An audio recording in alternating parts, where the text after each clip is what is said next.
going on, folks? This is Wayne and Roman coming live to you from the Layup Lounge. Thank you to Circling Sports for giving us the opportunity to talk a little bit of basketball with y'all. We're here to focus on some local hoops. Primarily today, we're focused on Paolo Banchero and Jaden McDaniels, two NBA stars who reign here from the 206 and the 253 respectively. So, let's go ahead and dive straight into that. Thank you again for the opportunity, Circling Sports. Shout out Chuck over there. We're going to be working with you guys good, so we're excited. Yeah, for sure. Paolo Banchero, though, Rookie of the Year, coming into his sophomore season this year. Started off a little slow, but hit his stride and was able to capture his first All-Star bid. Yeah. So he was voted an All-Star, competed in the Skills Challenge as well. But Paolo Banchero, coming from O'Day High School, my alma mater as well, which is cool. Yeah. But he was out there All-Star, second-year player. Let me get your instant reaction to that. How are you feeling about Paolo?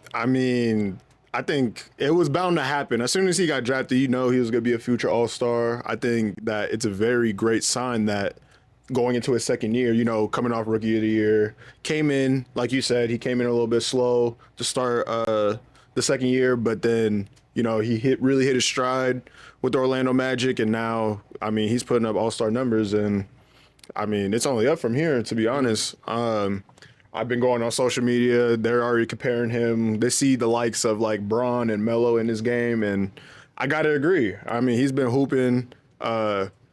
He's been carrying the Orlando Magic, him and Franz Wagner, and so it's gonna be really exciting. And this year they're gonna go as far as he takes them. But how about you? How do you feel about And again, it's really cool to see. He's from the town. We know him a little bit, so it's cool that someone that we've kind of been close to is, NBA All-Star. For sure. And we're definitely proud of him. So, and he's someone who's actively representing the town. Absolutely. Like, just, for example, tattoos-wise, he got the skyline on his arm, 19th and Spruce, which is like a shout-out to Rotary. Yeah. So that's pretty cool just to see how tied in he is with just, like, this area as well. Yeah. But I'm excited to, like, see exactly how far he takes them this season. I think he has a good opportunity to prove that he's a legit superstar in this league. If they were to somehow, they hopefully make the playoffs, but if they're able to upset someone in the playoffs and win a series, he can come and prove to people that he's a legit superstar in his second year.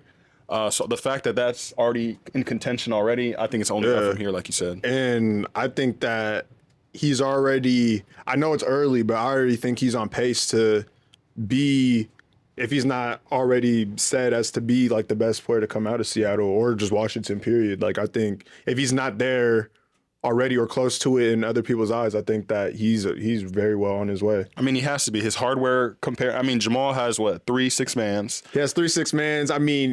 He's a Seattle legend. Like, Seattle he has legend, a court for sure. And he has a court named after him. 20 seasons. We can't undermine the longevity. Right. But outside of that, B. Roy had a good prime. Yeah.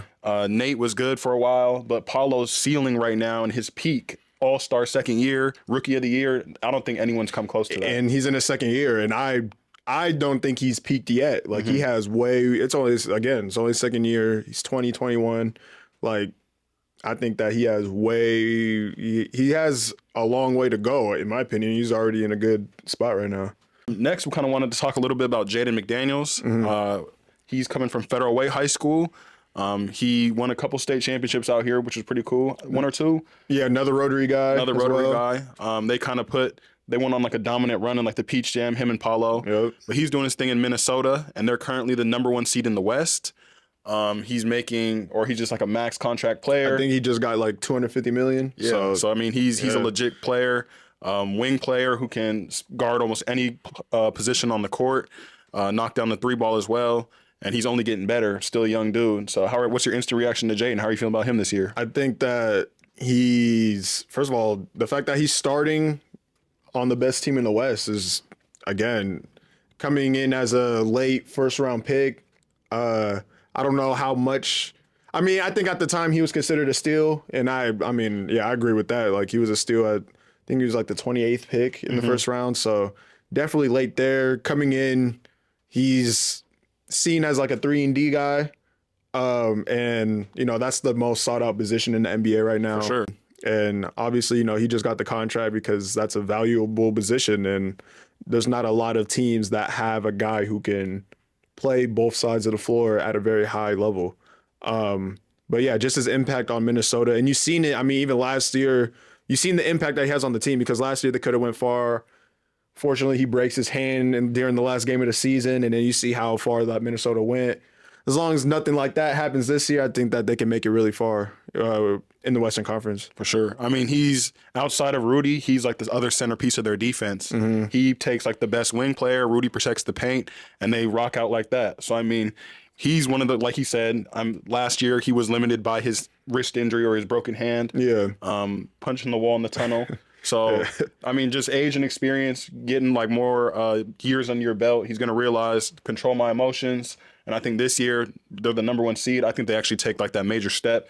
And I'm looking for maybe a finals appearance, conference finals appearance. It's going to be interesting. I mean, I think they have a good leader in Ant-Man. They have good supporting cast, Kat, Rudy, Jaden. I think even Nas Reed, like they got a bunch of dudes who can ball. So, and the fact that they're all locked in contract-wise for the next couple of seasons, even if it doesn't happen this year, I think the Wolves are here to stay. So again, he's a key contributor to a championship contender, and it's always great to see that, you know, all these Seattle guys are thriving right now. So, or Washington. So it's great to see. I know. Keep putting Washington on the map.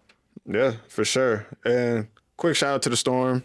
You know, we had some key signings that we had. Neka Kumike and Skylar Diggins-Smith. Yeah. Again, we just like to welcome them to the city as well.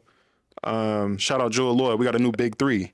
We have a big 3. Recruiter. Shout outs to you. And we're gonna pop out to a couple games. Hopefully that we get a chance to, you know, see some good W hoops. For sure. We'll be down there for sure. Oh, facts. Undoubtedly. Yeah. Yes. Yeah. Let us know what you guys want to hear in the comments, though. We're down to talk anything basketball. Shout out to the Layup Lounge. Shout out to Circling Sports again. And we'll be seeing you guys soon. Yeah. Let's get it.